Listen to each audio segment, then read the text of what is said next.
Hello students, good morning.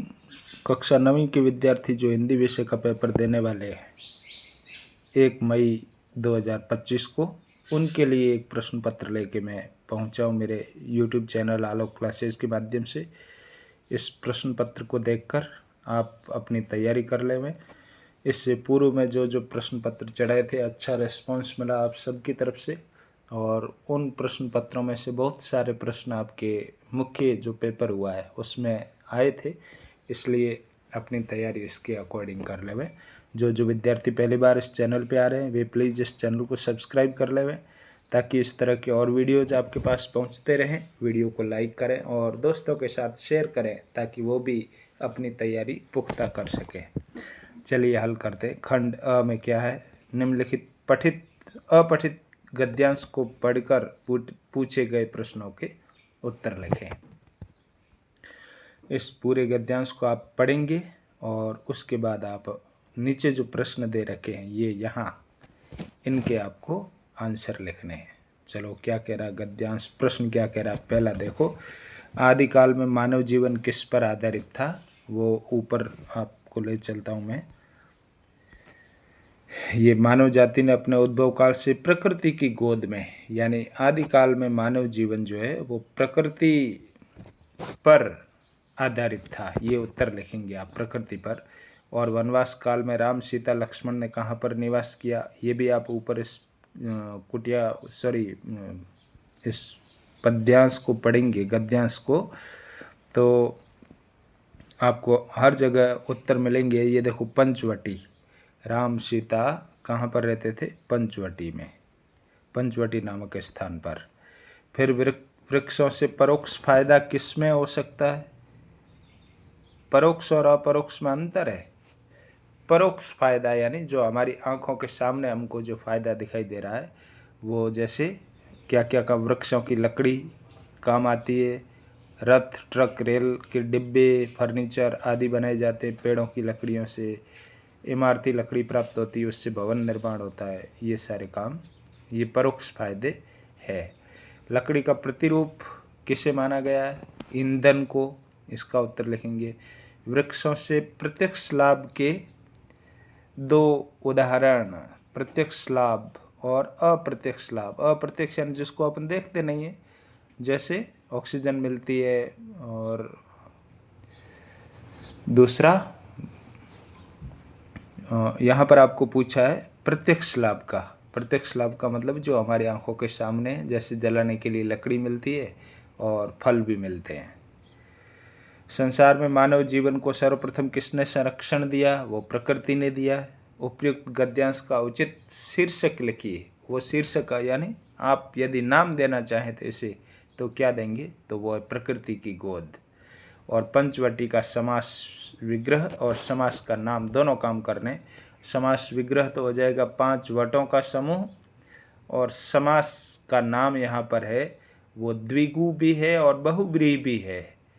ठीक है, स्थान विशेष है इसलिए बहुब्रीहि आप लिखेंगे तो भी सही है, और वैसे संख्यात्मक बात है इसलिए जहाँ जहाँ अंक आते वहाँ द्विगु समास होता है। दोनों सही है। दूसरा, अपठित काव्यांश को पढ़कर पूछे गए प्रश्नों के उत्तर लिखने हैं। ये 3-4 पंक्तियाँ कविता की दे रखी है, उनमें से ये सारे प्रश्न पूछे हैं। आपको इन सब के भी प्रश्नों के उत्तर लिखने हैं। जैसे गांधी जी के जीवन में किसका समन्वय था? आंधी और तूफान का था। और छठा प्रश्न देखो, जन्म का विलोम शब्द होता है मृत्यु, मरण या मृत्यु। इस तरह आपको लिखना है। तीसरे प्रश्न में ये जो 300 शब्दों में निबंध लिखना है हिंदी में। 3-4 विकल्प आपके सामने, इनमें से आपको जो जो सरल लगते हैं, जो भी सरल लगता वो कोई एक लिखना। फिर ये एप्लीकेशन लिखनी है।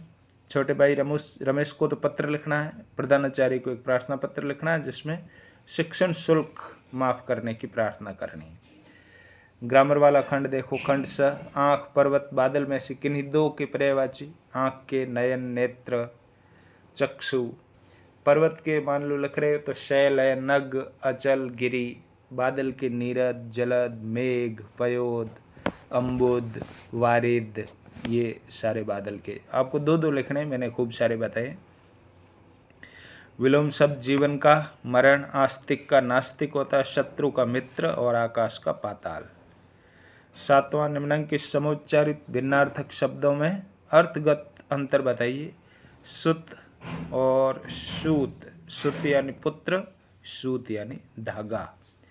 और सूर, सूर यानी सूरवीर, और सुर यानी स्वर।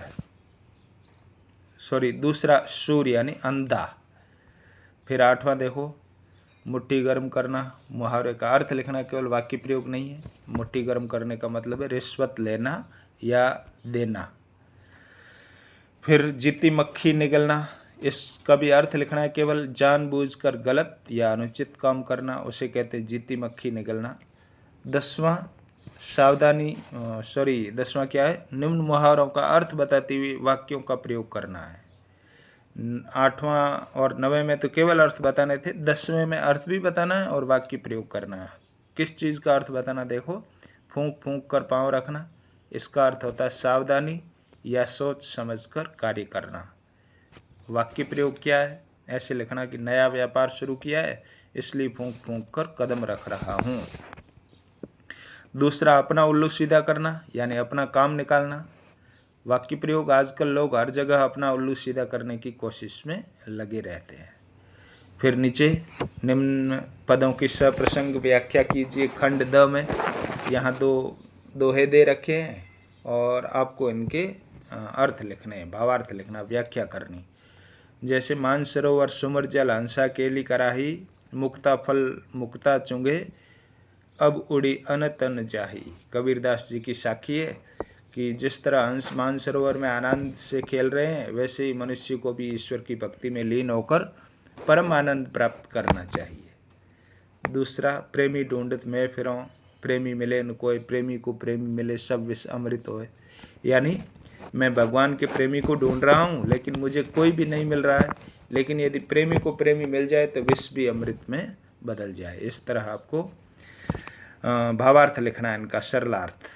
12वां, अपनी देखी सुनी किसी आपदा का वर्णन कीजिए। आपने जो भी आपदा देखी, विपदा, जैसे कोई बाढ़ आपने देखी हो, कोई दुर्घटना आपने देखी हो, तो वो हाल लिखना, आंखों देखा आपको।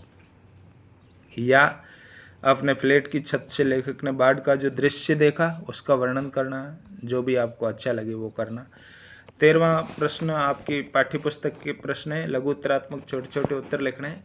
जैसे किन घटनाओं से पता चलता है कि हीरा और मोती में गहरी दोस्ती थी, तो हीरा मोती को बचाने के लिए खुद को रखवालों के सामने पेश करता है जब मोती कीचड़ में फंस जाता है। एक तो ये घटना थी। दूसरी, जब बाड़े की दीवार टूट जाती है तो मोती हीरा के साथ बंधे रहने के कारण नहीं भागता है। ये जो घटनाएं बताती है कि हीरा मोती में गहरी दोस्ती थी। दूसरा देखो, कोई वस्तु हमारे लिए उपयोगी हो ना हो, लेकिन विज्ञापन देखकर हम उसे खरीदने के लिए अवश्य लालायित होते हैं। यानी टीवी में, मोबाइल में ऐड देखकर हम कोई भी चीज़ जो है वो खरीदने के लिए मार्केट में चले जाते हैं, ये नहीं विचार करते हैं कि ये हमारे काम की है या नहीं। लेखिका की नानी ने मरने से पहले प्यारेलाल शर्मा के समक्ष जो प्रस्ताव रखा, उससे उनके किन गुणों का पता चलता है। इसका आंसर लिखोगे बच्चों कि उससे पता चलता है कि लेखिका की नानी परदंसी होते हुए भी मुंहजोर हो गई थी। फिर चौथा, चोर माँ जी की किस बात से प्रभावित हुआ और उसने क्या किया। चोर माँ की सहजता और बिना किसी उपदेश या दबाव के व्यवहार से प्रभावित हुआ था। और 5वां, सखी ने गोपी से कृष्ण का कैसा रूप धारण करने का आग्रह किया। इसका उत्तर लिखना था बच्चों। लिखना है, प्रेम का चित्रण किया है, इसके अतिरिक्त मुरली की धुन, गोपियों की व्यवस्था और कृष्ण की मुस्कान का भी वर्णन किया गया है। ललगद के अनुसार मांझी और उतराई शब्दों का आशय। मांझी का मतलब होता है नाविक और उतराई का मतलब होता है दर्शनार्थी। इस तरह इन सारे प्रश्नों के उत्तर लिखने थे। अब एक पंक्ति में उत्तर देने वाले प्रश्न है। देखो, आपकी किताब के सारे आपने याद करना। आपको हीरा मोती बैलों के मालिक का नाम क्या था, लेखक किस रास्ते से नेपाल गए, ये इतने सारे प्रश्न, 9 प्रश्न जो है आपको अपनी पाठ्य पुस्तक के याद करने हैं। फिर बहुचयनात्मक यानी बहुविकल्पी प्रश्न है आपके सबसे लास्ट में, इनके भी आपको आंसर याद करके लिखने हैं। तो ये था विद्यार्थियों 9वीं क्लास के लिए 1 मई को जो पेपर होने वाला है उसका एक नमूना प्रश्न पत्र। ऐसा का ऐसा पेपर आएगा, अपनी तैयारी कर लेवें इस हिसाब से, हूबहू ये नहीं लेकिन इस पैटर्न पर आधारित पेपर रहने वाला है आपका, इसलिए अपने आप को अपडेट कर लें। और कमेंट बॉक्स में टिप्पणी करके मुझे ज़रूर बताना मेरा वीडियो कैसा लगा, और वीडियो को लाइक करना, और चैनल सब्सक्राइब नहीं किया तो प्लीज़ कर लेना। धन्यवाद।